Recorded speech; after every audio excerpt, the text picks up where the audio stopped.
So this time I've picked up a bunch of Makita tools for $150 off Marketplace. I'm not going to keep any this time at all, so I'm going to resell them all and we're going to see what we can get for them. And I've tested them all and they all seem to work perfectly as well.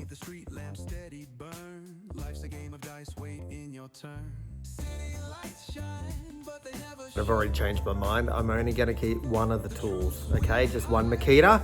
It's a big banger.